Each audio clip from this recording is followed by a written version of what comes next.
You step 1 foot closer to my porch, and I will assume you are trespassing. That is what I told the man in the neon vest. He froze mid-step, clipboard tilted, eyes flicking from my face to the shotgun resting against the porch post. I could see the exact moment his confidence cracked. He tried to hide it with a half smile. "Sir, I am just verifying boundary markers for Ridgetop Trails HOA," he said. "Routine survey, my ass." His hands were too steady, his eyes too alert. Not a clueless worker, someone trained to record, to observe, to test reactions. I did not raise my voice. I just held his stare and said, 10 seconds. Explain who sent you." He hesitated, gave me a line about a shared corridor. That phrase was fiction, pure and polished. I had spent 15 years hunting men who lied for a living. I knew a script when I heard one. "Pack it up," I said flatly. He did. Slow, careful, like someone backing away from a wild animal. When his truck disappeared into the trees, I stood there in the fading light, the silence around me returning like a blanket. That is when I realized something was wrong with it. It was not the same silence I had moved here for. It did not hum anymore. It waited. I came to the mountains for peace, the kind of quiet that has weight, where you can hear your own heartbeat and the wind shifts through the pines like a living thing. Not the fake silence people buy with noise-canceling headphones or yoga retreats. Real silence, the kind that hums when the world finally stops spinning. 6 acres of rock, trees, and stream, mine alone. No HOA, no committees. No one measuring my grass or telling me what color mailbox I am allowed. My nearest neighbor is a mile downhill, an old rancher who only talks when he needs to borrow diesel. That is how I like it. My name is Harris Brady, 43, XU-S, Marshall turned forensic science professor. My students think I am some washed-up field cop playing scientist for a paycheck. They are wrong. I have seen things that make equations feel safer than people. Out here, though, I do not play anything. I just breathe. At least I did, until the drone showed up. The first time, I thought it was nothing. A curious hiker testing a new toy. It buzzed past the ridge while I was trimming brush by the creek. Sleek, matte black, too quiet for comfort? I waved it off. It zipped away. End of story. Or so I thought. The next day, it came again. Closer. This time, it hovered. Watching. I could feel it, like an insect crawling under my skin. Third day, dawn. I saw it through the bathroom window while brushing my teeth, a black silhouette against the pale sky, perfectly still. By the end of the week, it was part of my mornings, always between 5:30 and 6, always from the southwest, always alone. At first, I tried to ignore it. I had lived through worse surveillance, DEA stings, witness protection setups, cartel eyes behind tinted glass, but this felt different. Personal. The drone never crossed directly overhead. It circled the perimeter like it knew the line. It was teasing me, testing me. On the 6th morning, it came too close. I was standing by the outdoor shower, coffee mug in hand, bare-chested, enjoying the cold air. The drone drifted from the trees like a ghost, low, deliberate. 15 feet away, I saw my reflection in its lens, a single red dot pulsing like a heartbeat. I felt the instinct rise before I could stop it. My hand twitched toward the Remington 870 inside the cabin door, but I froze. Shooting it would mean admitting I had lost patience. Marshals learn one thing early. Control is survival. So instead, I watched. The machine hovered, adjusted altitude, angled its camera. Then, it glided backward, smooth, precise, disappearing behind the pines. That night, I pulled footage from the 3 trail cams I had set up the week before, 2 near the east ridge, 1 by the greenhouse. Grainy as hell, but good enough. Frame by frame, I saw the drone's approach. Its path matched perfectly each day. Same route, same angle, same time. But one clip made my skin crawl. From the greenhouse cam, the drone flew directly above the shower at barely 10 feet altitude, its nose tilted down. Infrared mode. That was not surveillance anymore. That was voyeurism. I started a logbook. Time, direction, altitude, estimate, duration, sound pattern. Old habits die hard. I named it Black Hornet, because every time it buzzed past, I felt the same jolt of anger you get when a hornet will not leave you alone.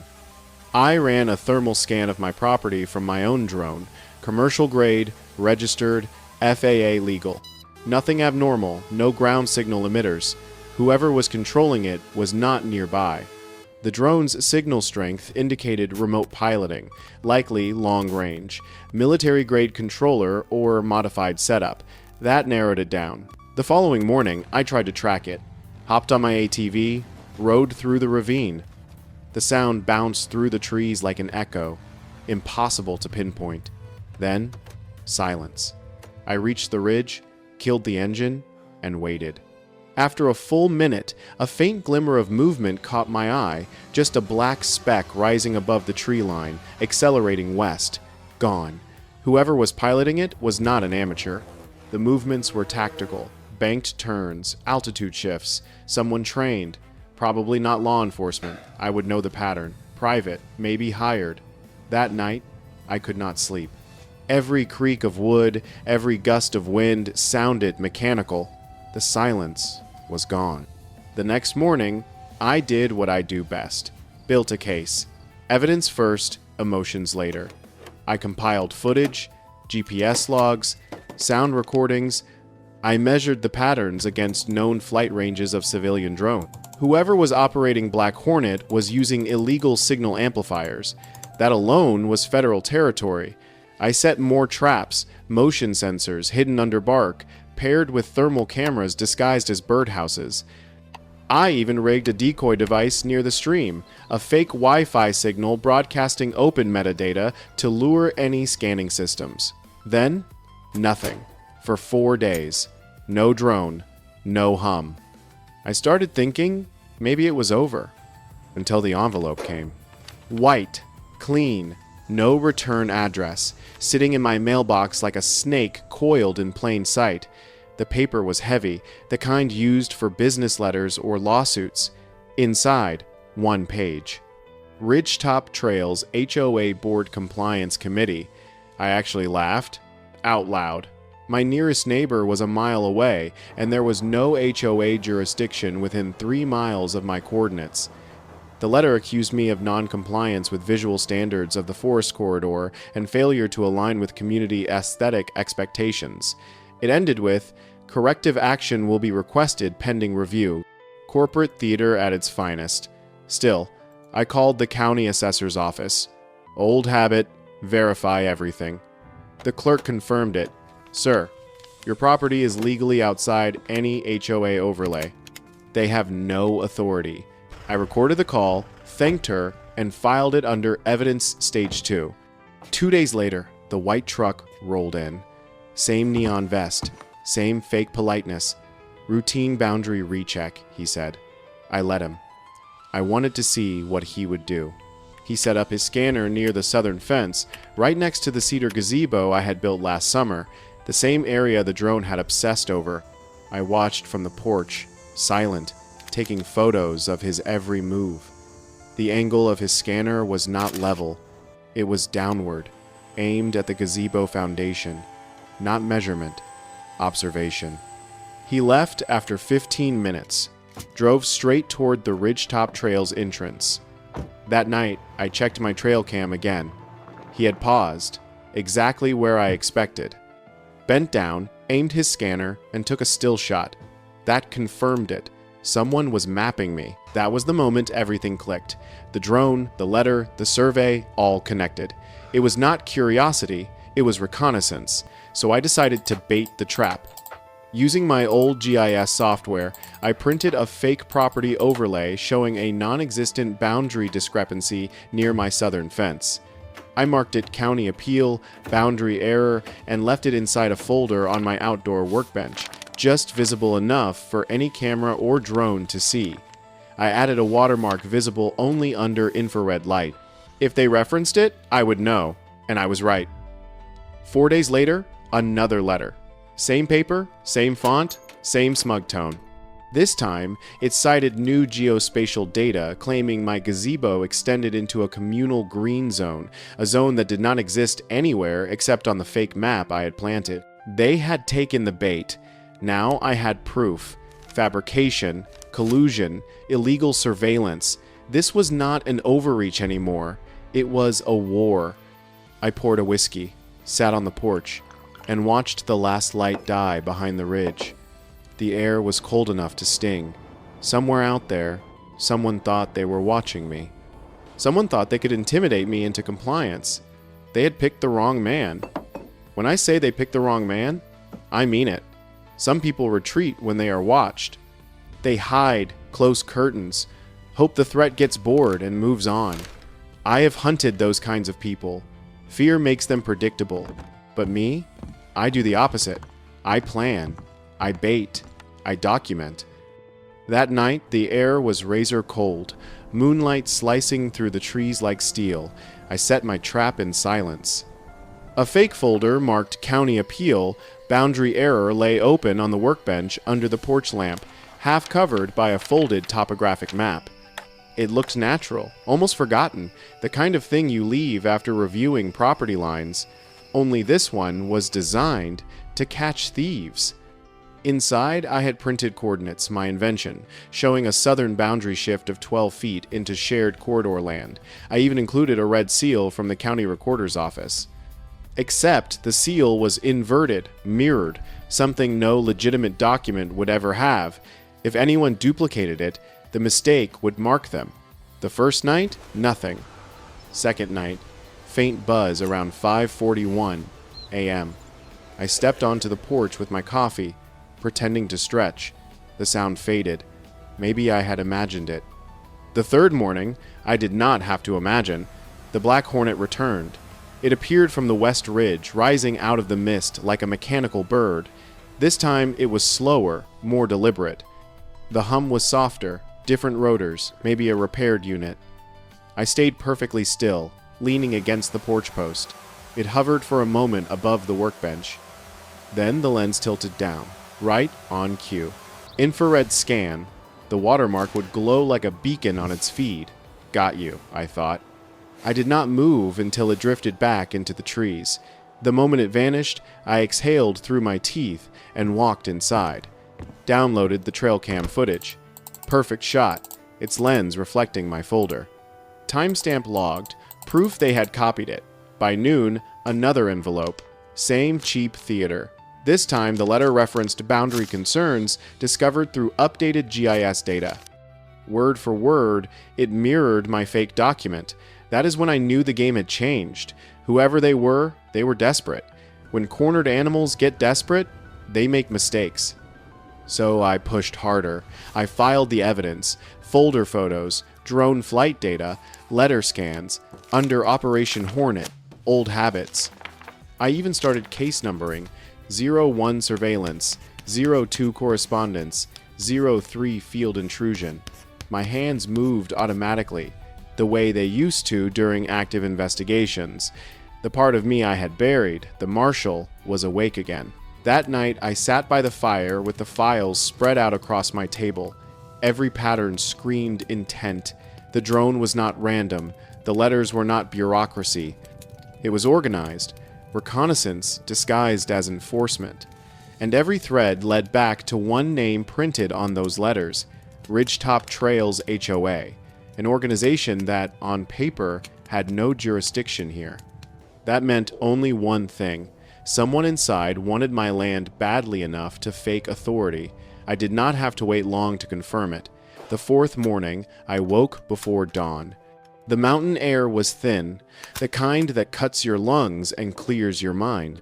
I brewed black coffee, checked the cameras, loaded 3 rounds of number 4 buckshot into my Remington 870, and stepped outside. The forest was too quiet. No crickets, no wind. Then, there it was. A faint mechanical whisper behind the tree line. Not loud, not close, but present, like static pressing against my skin. I set the coffee down on the porch rail, eyes fixed on the dark line of pines. Movement. A shadow rose from behind the ridge, faint blue light blinking beneath it. The Black Hornet was back, low altitude, deliberate path. It was not observing the property this time. It was observing me. I felt my pulse steady, not quicken. That is the difference between fear and control. I lifted the shotgun, slow, calculated, resting the barrel against the post. Through the iron sight, I saw the reflection of my porch light glint off its lens. It tilted, focused. "All right," I whispered. "Smile." One pull. The blast ripped through the valley like thunder. The drone convulsed midair, rotors shattering into glittering fragments. It spun, spiraled down, and vanished into the underbrush with a hollow crash. Then, silence. Real silence. Not the uneasy buzz that had haunted me for weeks, just wind, pine, and heartbeat. I reloaded, walked toward the tree line. Smoke curled from the barrel, the smell of gunpowder blending with pine sap. The wreckage lay half buried in dirt, one rotor missing, casing cracked open like an insect shell. I bagged the remains, tagged them with time, date, and GPS coordinates. Evidence first. Always evidence. Back inside, I dumped the fragments on my workbench. No manufacturer ID, no serial number, smooth, unmarked composite. But the internals told another story. The camera lens had thermal capability, military grade.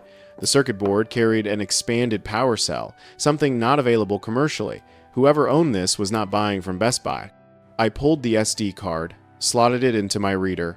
Corrupted, but recoverable. Hours later, the data loaded. 62 flights logged, 61 centered over my property. Not once did it map another parcel. Every coordinate, every altitude, me. The final file froze my blood. A clip from the night before. The drone hovering outside my window. Infrared active. Zoomed in on my silhouette through the glass. That was not oversight. That was stalking. By sunrise, the unmarked cruiser rolled in. 2 deputies stepped out, professional, cautious, hands visible. One introduced himself as Deputy Sandoval, calm voice, practiced tone. "Mr. Brady?" He said, "We received a report of property destruction. A complaint filed by the Ridgetop Trails HOA. Of course, Karen Billis. The name printed at the bottom of every letter. The woman who weaponized bylaws." I kept my composure. "They are quick," I said. "Coffee?"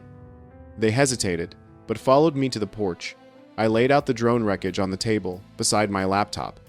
"Before you say anything," I told them, "you might want to see this." Footage played, 3 angles from my trail cams. The drone circling, scanning, hovering inches from the window, time-stamped. Logged, documented. Sandoval leaned closer, watching the screen.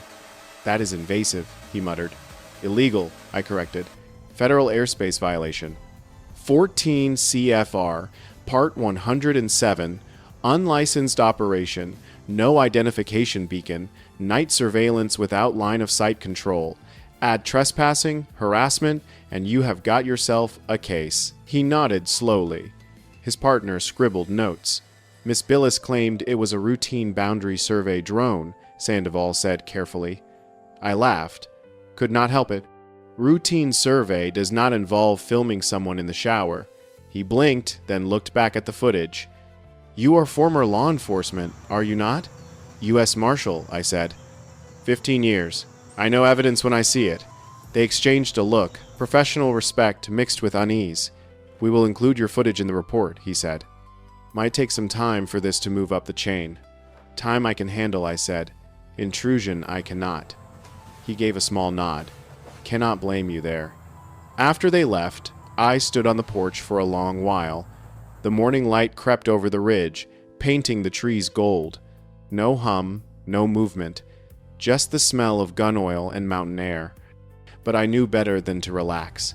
People like Karen Billis did not stop because they were wrong. They stopped when they were exposed.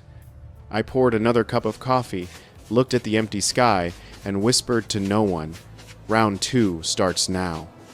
Those words were not just defiance, they were procedure.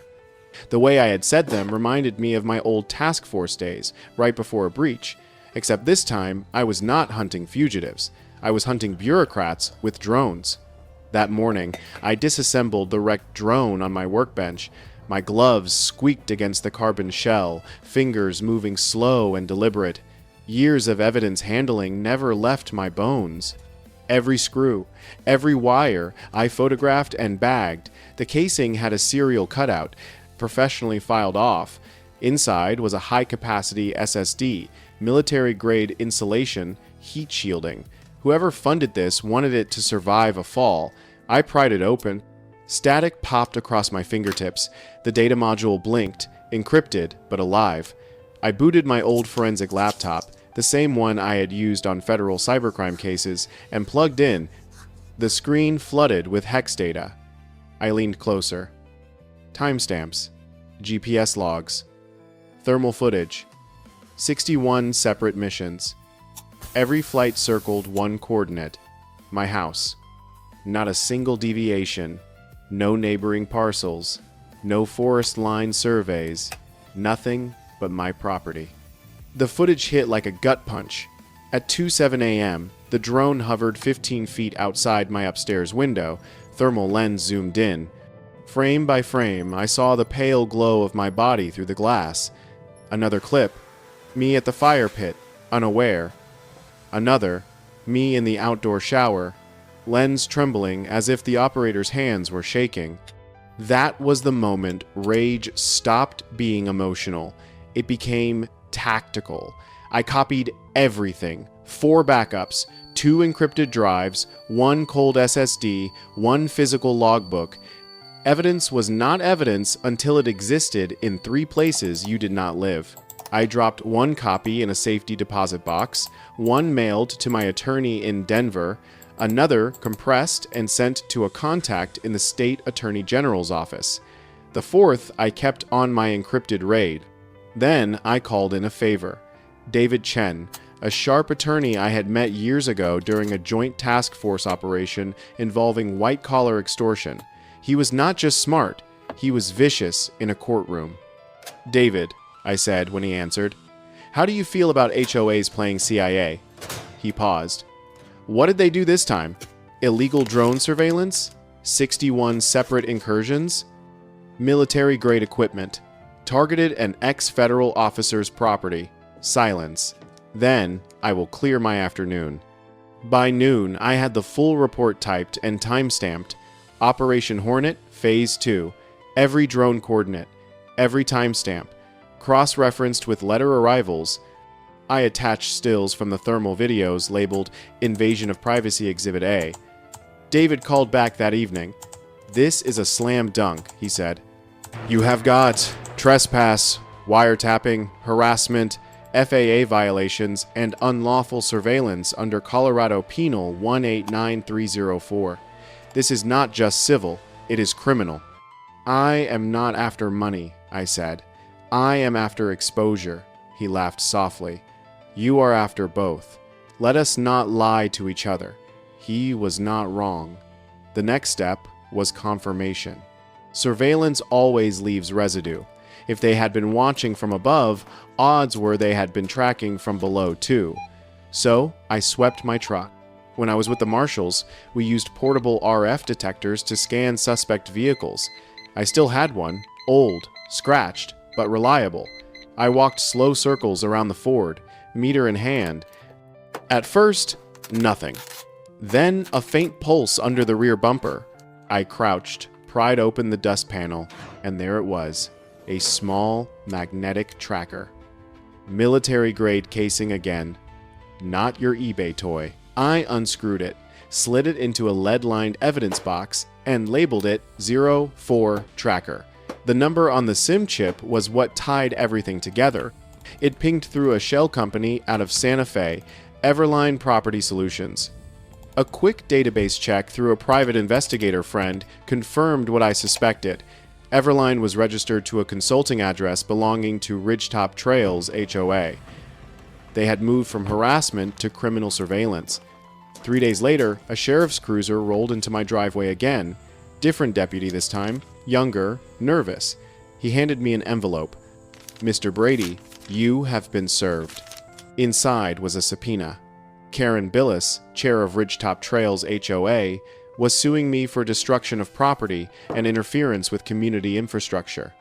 "Community infrastructure," I muttered. "They mean the drone I vaporized." The deputy gave me a sympathetic smile. "Looks that way." I nodded, closed the door, and poured whiskey instead of coffee. The document was polished, wordy, dripping with self-righteousness. They wanted $4,800 in damages, an apology, and, my favorite part, an injunction preventing me from engaging in acts of intimidation against community operations. They wanted to silence me. Instead, I wrote back through David with a 23-page counterclaim. Counts: federal airspace violation, harassment via unmanned aerial systems, trespass by technical instrument, invasion of privacy, criminal conspiracy to falsify land documents. When you fight fire with evidence, the smoke attracts attention. 2 weeks later, it was not just legal, it was public. A journalist I had once worked with, Tabitha Knox, called after David leaked a portion of the complaint to the press. "Brady," she said, her voice sharp with curiosity, "you are the guy who shot down the HOA drone? I am the guy who got tired of being spied on. Mind if I drive up?" I hesitated. The last thing I wanted was attention, but exposure meant protection. "Bring boots," I said. "It is muddy." She arrived 2 hours later, short, tough, eyes that missed nothing. She did not waste time.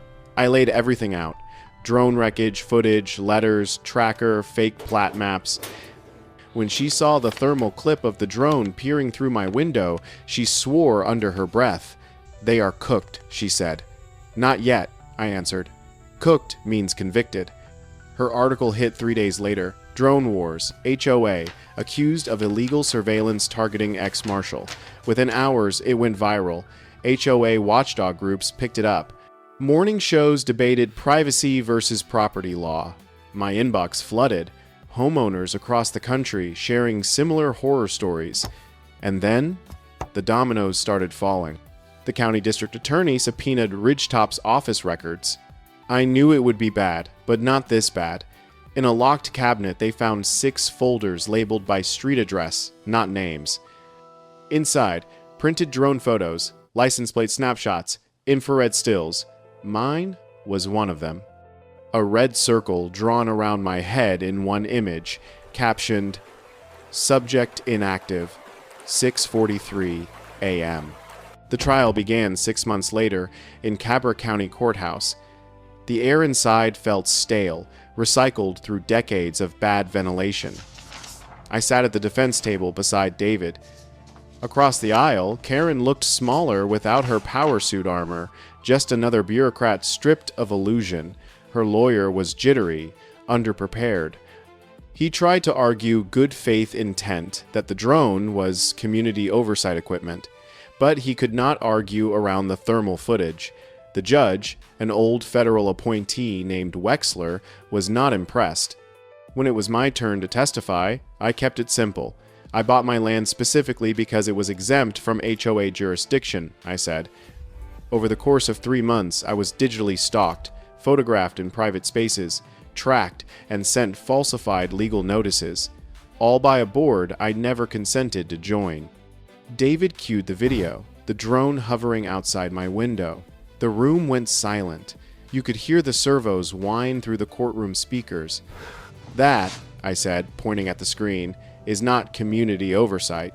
That is trespass by machine." Even the jury flinched. Cross-examination was pathetic. Karen's lawyer tried to imply I provoked them by refusing community cooperation. I smiled. "Sir, freedom from association is also a right. You do not get to surveil your neighbor for having better property lines," he sputtered. The judge leaned back, watching him drown. 2 hours later, Karen took the stand. She tried to play calm, hands folded, eyes down, But when David cornered her about the falsified plat maps, her voice cracked. "So you are saying," he asked, "you never saw this document? I may have reviewed a draft. With your signature?" "I did not sign that." David smiled. "Funny. The county forensic lab says otherwise," the courtroom murmured. She shut down after that, lawyer whispering frantic damage control. The verdict came after 2 days of deliberation. The jury found in my favor on all counts. The judge's ruling was surgical. $320,000 in damages paid directly by the HOA, not insurance. Mandatory dissolution of Karen's board leadership. Public apology in the Santa Lucia Times acknowledging wrongful surveillance, overreach, and harassment. $25,000 donation to the Colorado Property Owners Freedom Fund. And Karen? 10 years, 5 to serve, 5 on probation, barred from any administrative position involving property governance. Justice does not usually sound like applause. It sounds like paper being signed. After the verdict, I walked out into the sunlight. Reporters shouted my name. Cameras flashed. I did not stop. Did not wave. Just walked. The Colorado wind cut through my coat, clean and sharp. The kind that smells like pine and cold justice. Out here, silence is sacred. And now, it is mine again. Out here, justice does not come from courtrooms or headlines. It comes from knowing your rights and refusing to surrender them to people who think power is paperwork. They came with bylaws, drones, and fake authority. I answered with patience, evidence, and the law itself. That is the thing about silence. It is not weakness. It is the sound right before you strike. If there is one lesson I have learned from this war, it is this. Never let anyone tell you they own your peace. No board, no badge, no piece of paper should ever decide how you live on land you have earned. So, if you are watching this from some quiet corner of the world, remember, your home is not just where you sleep. It is where you draw the line. Protect it. Defend it. And when they come buzzing through your skies, make sure they learn what silence really sounds like. This is Harris Brady, reminding you, freedom starts where permission ends. If this story hits something real for you, leave a comment, share your story, and let us make sure no one else loses their sky to people who think control is a right. Because sometimes, peace is not found. It is fought for.